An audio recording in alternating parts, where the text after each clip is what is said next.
guys, it's me, Shane. So we're in a brand new year. 2025 is officially in the books. And I have to say, as far as movies go, I thought 2025 was a pretty good year. Box office wise, it was down a little bit from 2024. But overall, I thought the quality was either on the same level or maybe even above 2024, in my opinion. I think the peaks were definitely higher than 2024. And with all that being said, to ring in the new year, I'm gonna take a look back at my top 10 favorite movies of last year. Before we begin, I want to mention a couple that are on my radar that might have made my top 10, but I just haven't got around to seeing yet. And that is It Was Just an Accident, The Secret Agent, Blue Moon, Sentimental Value, If I Had Legs, I'd Kick You, and Eddington. All those are on my watch list, and I'm sure I'll get around to watching them, but so far I haven't seen them, so they can't be here. And then just a couple of honorable mentions, movies that were just outside my top 10, or just I want to shout out before I begin. Avatar, Fire and Ash.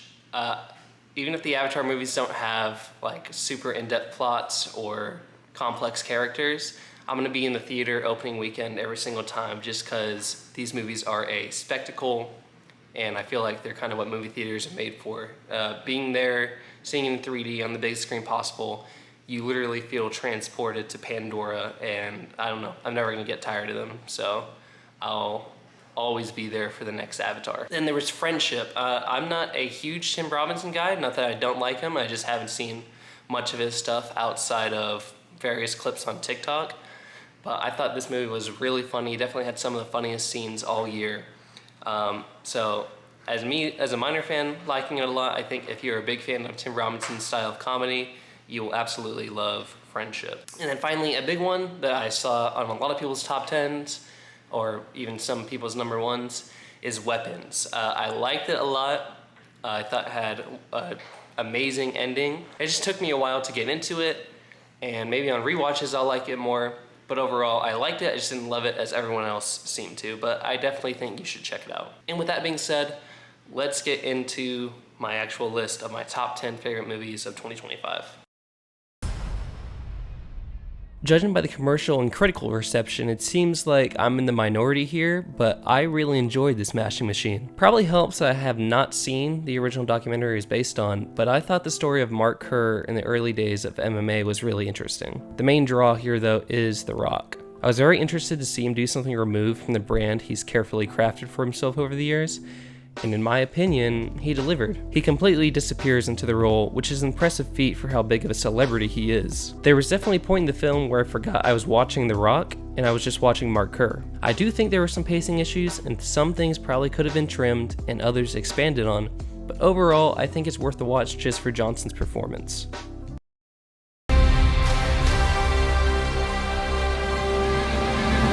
Superman is definitely not the best technically made movie of the year. It's corny and silly, and there's some weird CGI effects, but this is a list of my favorites, and Superman was absolutely up there. James Gunn not only reintroduces the Man of Steel to a new audience, but I think revives the character's status as a pop culture icon. I think this is the best big screen interpretation of Superman ever. When we're living in a time where it can feel like things are only getting worse, and there's so much negativity, I think a movie that focuses on hope and the importance of just being a decent person, no matter where you come from, was really needed. David Corenswet is now my favorite version of the Man of Steel in live action, and the same goes for Rachel Brosnahan as Lois Lane and Nicholas Hoult as Lex Luthor. They bring the important aspects of the characters to life while still updating them appropriately for the modern audience. Also, as with all James Gunn movies, this has a great soundtrack that has worked its way into my regular music rotation. I hope Rian Johnson gets to keep making these movies for the rest of my life. I don't think I will ever get tired of Daniel Craig's Benoit Blanc. I love the darker turn this movie took while keeping the comedic aspects. I also love that it leaned more into the mystery thriller aesthetic compared to Glass Onion. I appreciate the movie's ability to comment on how religion can be used to control and corrupt while still not vilifying Christianity. Blanc and Josh O'Connor's father Judd have very conflicting beliefs, yet they work together so well because the common ground they share is their desire to do good. Speaking of Josh O'Connor, he's quickly become one of my favorite actors of this current generation. Anything he's in from now on will be going on my watch list. The Tale of Frankenstein and the Vision of Guillermo del Toro feels like a match made in heaven. This has become my favorite version of the story of a man who made a monster. Everything from the production design, the costumes, and score, to the look of the creature is perfectly in line with Del Toro's gothic and sentimental approach. Can't talk about this movie without talking about Jacob Elordi as the monster. For this, I wasn't the biggest fan of his. I thought he was kind of one note and I had trouble seeing him as anything besides Nate from Euphoria, but he absolutely blew me away with this performance. His delivery of the monster's musings on humanity is perfect. All Frankenstein stories make the monster at least a little sympathetic, but this one is definitely the story of the creation more than the creator. In my opinion, although I love Boris Karloff, Elordi is now the definitive version of the monster, and his performance will stay with me for a long time. Begonia is a very timely movie. It is a film made for this specific point in time. The way it portrays conspiracy theorists, the dangerous manipulative power of the internet, and the struggle between the working class and the elite feels so real, which makes it pretty funny considering what the conspiracy is. Jesse Plemons gives maybe his best performance as a man who kidnaps a pharmaceutical CEO, played also amazingly by Emma Stone, because he believes she is secretly an alien who plans to take over the Earth. The tension rises so high, and the visual of this woman being held against her will in this guy's basement just makes your skin crawl. It's listed as a dark comedy, and there are very funny moments, but I was more disturbed than anything. The combination of the performances and how relevant the situation the characters are in just had me on the edge of my seat because I could not predict what was going to happen next, which I think is a true mark of a great movie. Overall, I would say I'm not a super emotional guy. I never cry at movies. In fact, I don't really cry too much in general. I bring that up to say that Hamnet was the closest I've come to breaking down while watching a movie in a long time. Best word to describe this movie is devastating. The last act is just an avalanche of grief.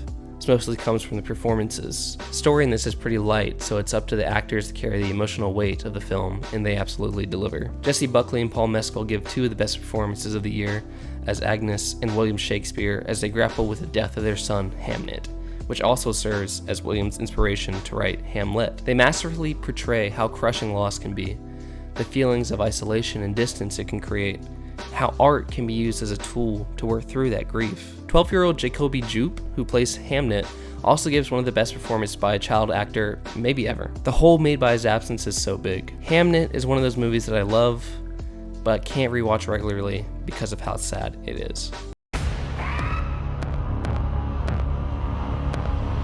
Sinners is probably going to become one of the defining movies of not just this year, but maybe the decade as a whole. Ryan Coogler takes so many different genres and ideas and combines them perfectly in order to make a movie that can entertain a wide audience while also having some real depth to it. This is a period piece drama about racism in the American South in the 1930s, a gory, violent horror movie about vampires, and a tribute to the blues and statement on the power of music and its importance to culture. The cinematography of this movie is just a testament to how beautiful movies shot on actual film look. Ludwig Göransson turns in another amazing score as well. It has a great cast too, but I have to highlight Michael B. Jordan, actually coming off as two completely different people, Miles Canton in an incredible debut, and Jack O'Connell playing one of the best horror villains in years. There are several sequences in this that I'll go back and rewatch on YouTube all the time, but if you've seen this already, I think you already know which one is the best. The musical scene about reviving the ancestors and how music can reach across time has already become one of the most iconic scenes of the century,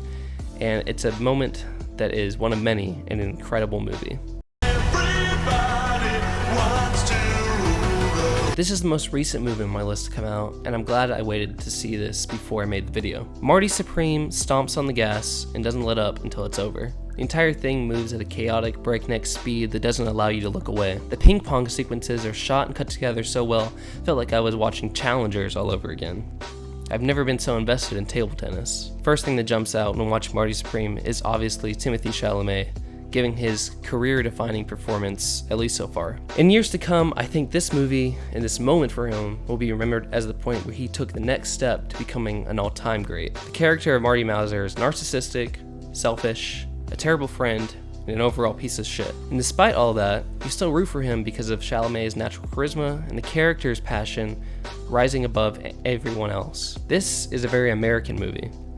Marty's desire to be great and the depths he's willing to sink to in order to be seen as more than an ordinary person is ingrained into American culture. I think everyone has that natural desire to feel special, to find a greater purpose in life. Marty Mauser is just the embodiment of that secret hunger that is within all of us. This movie is in the Safdie style of Good Time and Uncut Gems, of an asshole who uses the people around him in an attempt to fulfill his own selfish goals. But the difference is there are hints of depth and even heart in Marty more so than those other characters. But besides Chalamet, the supporting cast is also great, especially Tyler the Creator in his small role, and Odessa Azion, who I hadn't seen anything before this. She was fantastic. This is the kind of movie where nothing happens. On the surface, that might be true. This is just the story of a logger who lives a simple life out in the woods in early 1900s America. He doesn't go on a grand adventure or solve a mystery. He just lives his life, and we look in on it. I could see how some could find it boring, but for me, Train Dreams was a pretty perfect movie. A quiet reflection on the beauty and sometimes horror of being alive. Seeing the world change around you, finding love, experiencing loss, clinging to what you know because change is so scary and you're tired and you just want to go home and see your family. Sound design makes you feel like you're literally standing over the characters' shoulders as you hear every small sound of the wilderness. Visually, this is also the most beautiful movie of the year. It's a cliche to say every frame could be a painting, but it fits here. No film this year stunned me more than Train Dreams when it comes to its cinematography. That pairs with Joel Edgerton giving an amazing, possibly career best performance. With so little dialogue, you're able to feel everything he does and grow so deeply attached to him. If you have a Netflix subscription, I recommend you turn it on and watch this movie as soon as possible. Yes, it's everyone else's number one. It's probably a boring pick for my number one. But when a legit modern classic like this comes along, it's bound to happen. What I think is PTA's magnum opus as a filmmaker, One Battle After Another is another example of a movie hitting the ground running and never stopping. For a nearly 3-hour-long movie, you do not feel the length at all, because it's paced so perfectly and there are no low points at all. Same can be said for the acting. Leonardo DiCaprio, Sean Penn, Chase Infinity, Teyana Taylor, Benicio del Toro, Regina Hall. No one gives a weak performance. Everyone holds their own. It's also just so funny. Probably the funniest movie of the year. Seeing this on the big screen was amazing, especially the car chase sequence that made me feel like I was on a roller coaster. But at the end of the day, what makes the movie so good is how relevant its themes and message are for our current day.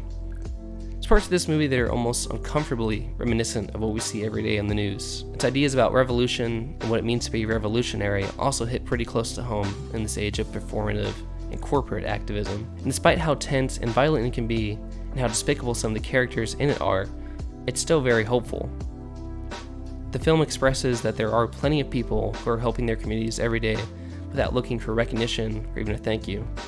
And it also lets us know that although there's plenty of work to be done when it comes to changing the world, and even though past generations haven't been able to overcome the evils of the world, maybe the current generation, my generation, will be the one to finally break the cycle. Alright, that was my top 10 favorite movies of 2025. Let me know down in the comments what you thought of this video. What were your favorite movies of the year? What movies that I have here that you absolutely hated and disagree with? Just let me know your thoughts down below. Leave a like on this video, please subscribe, and I will see you next time. Thanks for watching.